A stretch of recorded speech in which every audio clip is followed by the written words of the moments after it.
¿Qué tal? Bienvenidos al debate en Razón de Estado.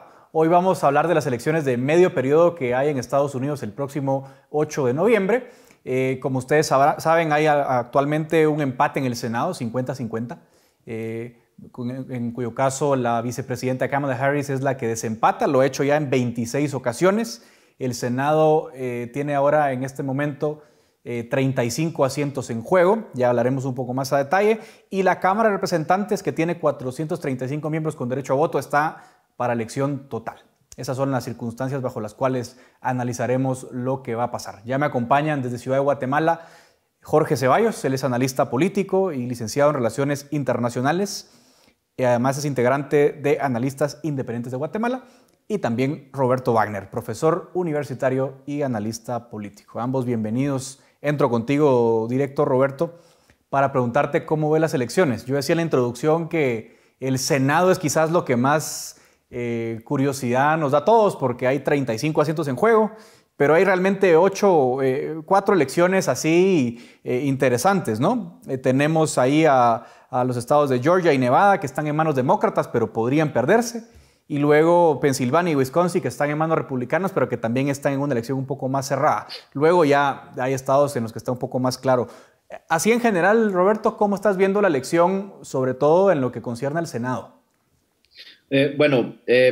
Siempre históricamente, en la gran mayoría de casos que se han dado, las elecciones de medio término que tienden a ser una especie de referéndum sobre el actuar del gobierno de turno, tiende siempre a ganar la oposición, tiende siempre a venir y quitarle, digamos, lo que es una mayoría al partido oficial, muchas veces en una cámara y en varias ocasiones lo ha hecho en dos cámaras. Ahora, lo que caracteriza de una forma diferente a estas elecciones de medio término con otras es el nivel de polarización que existe en los Estados Unidos, ¿no? O sea, es una cuestión en la que definitivamente estamos viendo una competencia entre republicanos y demócratas, no solo que olvidémonos ya desde hace mucho tiempo de lo que es el bipartidismo, sino que realmente estamos viendo una polarización tan fuerte de carácter ideológico en los Estados Unidos que esto pues va a definir mucho cómo van a ser los siguientes 2 años de la administración de Joe Biden con miras a las elecciones generales. Desde ese punto de vista, yo creo que es un año en el que se espera que los republicanos tomen control de la Cámara Baja, y como bien decías, actualmente el Senado está 50-50, pero el voto de la presidenta del Senado, que en este caso es la vicepresidenta de Estados Unidos, Kamala Harris, es el voto de desempate. Pero existe una posibilidad,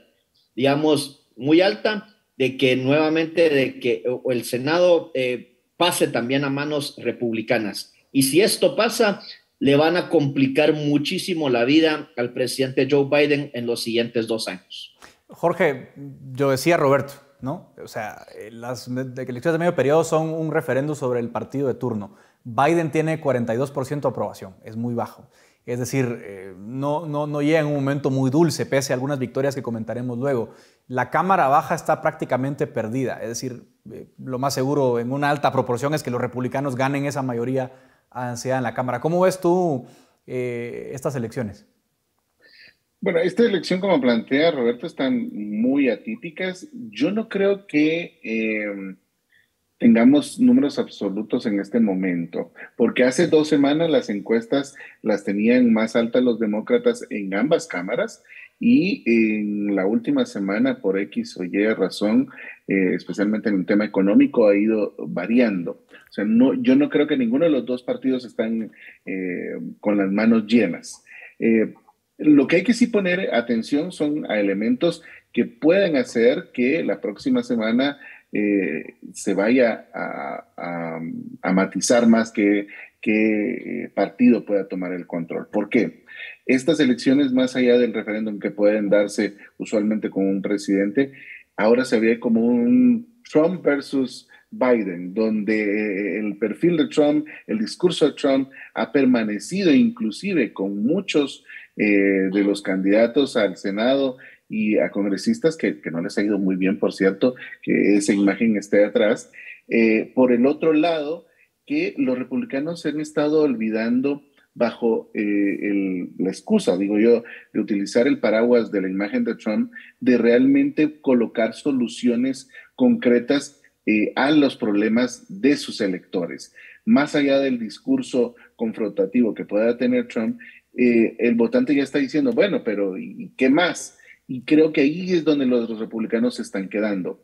El punto de los demócratas es que al final el desgaste que han tenido desde la pandemia, desde una crisis económica que se está viniendo y también ese extremismo que ha tenido los demócratas con algunos temas, no los han ayudado y tampoco han encontrado ese clic que pudieron haber tenido en las elecciones generales del 2019.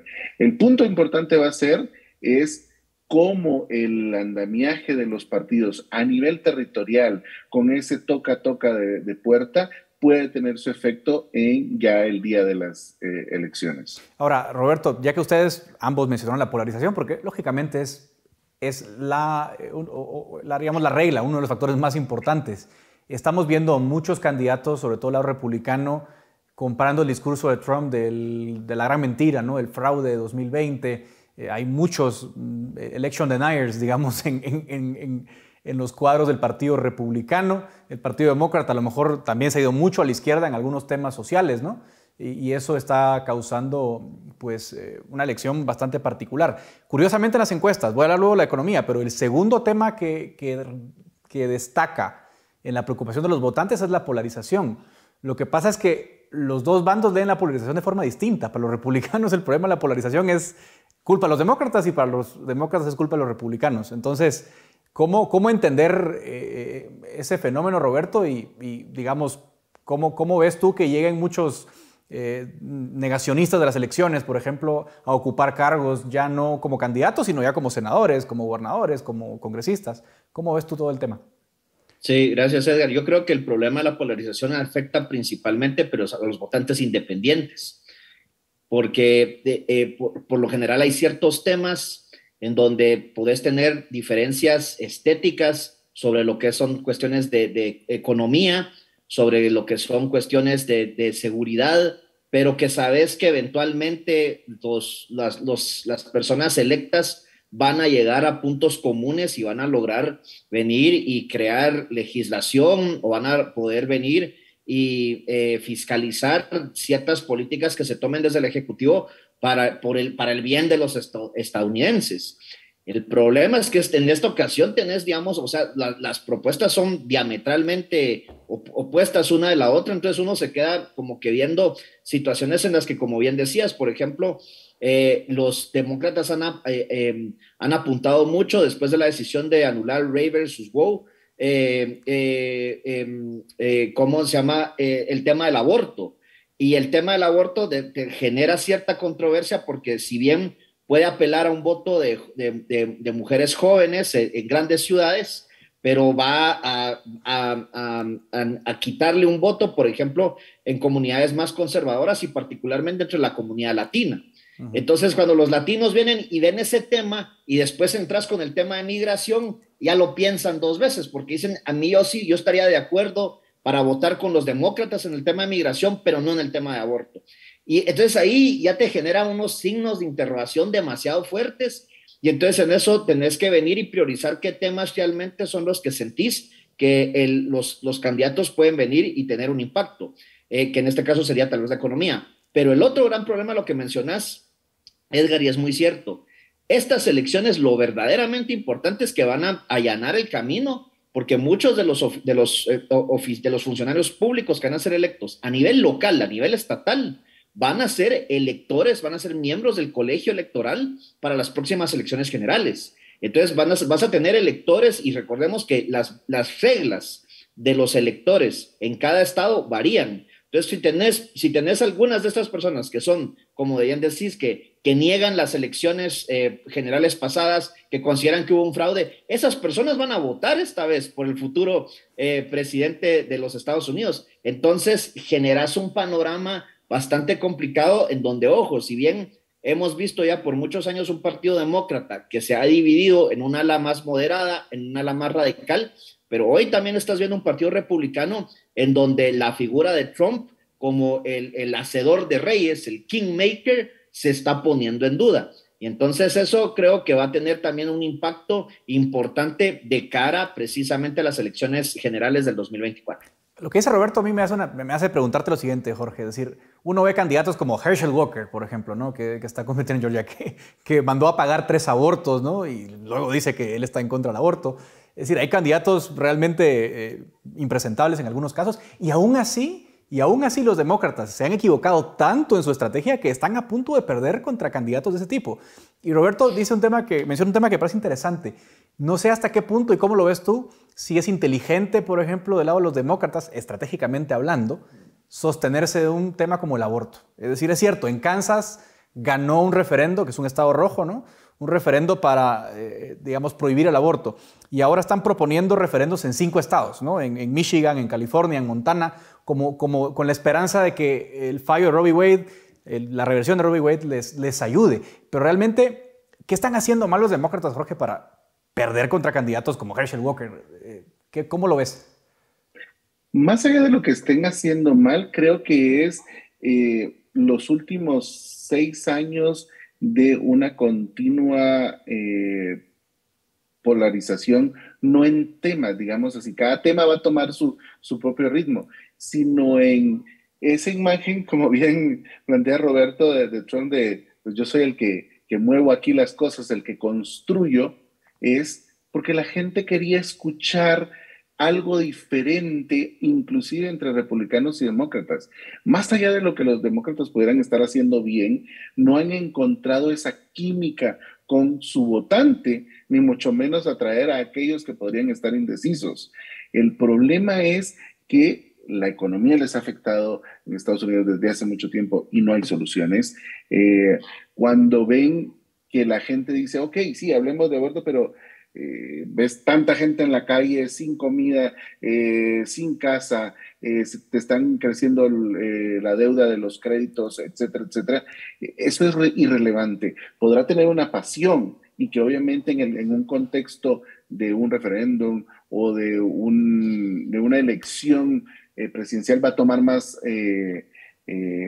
fuerza, pero a nivel local la gente lo que está buscando soluciones más a corto plazo. Y yo creo que ni republicanos ni demócratas han logrado entender eso, se han expulsado bajo los temas grandes o bajo el marketing que pueda generar un Donald Trump. El problema de eso es que también socava la base de el futuro de Estados Unidos. ¿Qué futuros congresistas vamos a tener? ¿Qué futuros senadores vamos a tener? ¿Qué futuro presidente podríamos tener? Y más donde Estados Unidos ha perdido a nivel internacional, pues ese quiebre de cintura que había tenido en años anteriores. El tema de Ucrania pudo haber levantado un poco la imagen de Estados Unidos, pero no lo suficiente para lo que está haciendo China, para lo que está haciendo Rusia. Entonces, querramos o no, esto es un proceso que se ha venido dando en desgaste en la credibilidad de los políticos, tanto de un lado como del otro.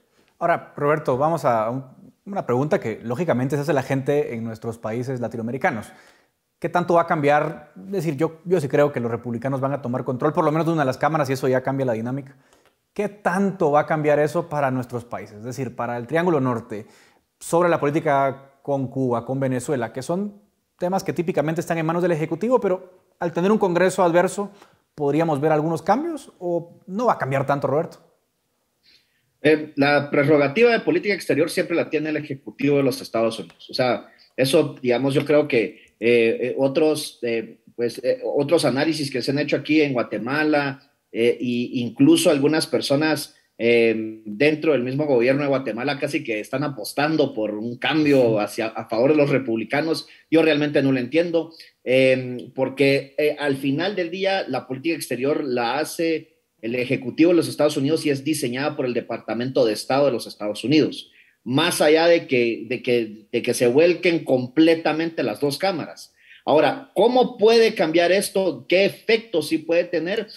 Tal vez en algunos temas particulares, digamos, en este caso el tema de migración, pero también puede ser un caso, digamos, en el que se dé que asumamos, Edgar, que en efecto los republicanos ganan las dos cámaras y que entonces haya una reflexión de parte del Ejecutivo, de Joe Biden y su administración, que digan qué hicimos mal, qué tenemos que cambiar. Hay críticas muy fuertes a cómo se está manejando todo el tema migratorio. Como ustedes saben, actualmente hay una presencia de migrantes venezolanos que no se había visto en todos los años atrás, y el migrante venezolano sí puede solicitar asilo, porque asilo no lo solicitan por cuestiones económicas, pero sí por cuestiones políticas. Entonces, yo creo que eso podría influir en decir, vean, perdimos, fue una derrota desastrosa la que tuvimos en las elecciones de medio término, ¿qué temas tenemos que cambiar? ¿Cómo tenemos que negociar ahora con la oposición? Eso podría afectar de cierta forma, pero más importante va a ser en ese sentido de cómo nos puede afectar a nosotros, particularmente te diría yo con el tema de migración, en aquellos estados donde digamos que tradicionalmente han tenido, o en aquellos distritos, claro, muchos fronterizos con México, en donde son focos de, digamos, de llegada de muchos migrantes, en donde pueda que hayan cambios digamos, de alguna autoridad demócrata, republicana, y que precisamente, como estaban diciendo ambos, que retomen ese discurso muy trompista, si lo quieren decir así, claro, digamos, de antimigrante, que creo yo que también va a ser un tema muy importante para las elecciones generales del 2024. Jorge, me estoy quedando sin tiempo, pero te quiero hacer la misma pregunta en un minuto. Bueno, recordemos que el impacto a corto plazo no va a ser, porque ya las asignaciones presupuestarias ya están, que pueden salir del Congreso o alguna cuestionamiento del Senado. Posiblemente para el año fiscal siguiente, ahí sí puede haber un reajuste que haga que la política exterior de Estados Unidos tenga que virar un poco, y eso va a ser estratégico para la elección del 2024. O sea que a corto plazo no va a haber un impacto tan profundo más allá del discurso. Presupuestariamente, en el año fiscal siguiente, sí pueden haber ajustes dependiendo cómo se queden integrados los comités y los republicanos empiecen a cuestionar algunos recursos que se están dando a algunos programas específicos de la administración Biden. Bueno, aún faltan algunos días, pero yo me voy a mojar. Yo creo que los demócratas van a perder la Cámara sí o sí, y a lo mejor conservan el Senado. Ya veremos qué pasa. Faltan días, así que estaremos pendientes del resultado. Muchas gracias, Jorge Ceballos y Roberto Wagner, por ayudarnos a entender mejor lo que está pasando, y también muchas gracias a ustedes. Hasta aquí llega el debate en Razón de Estado.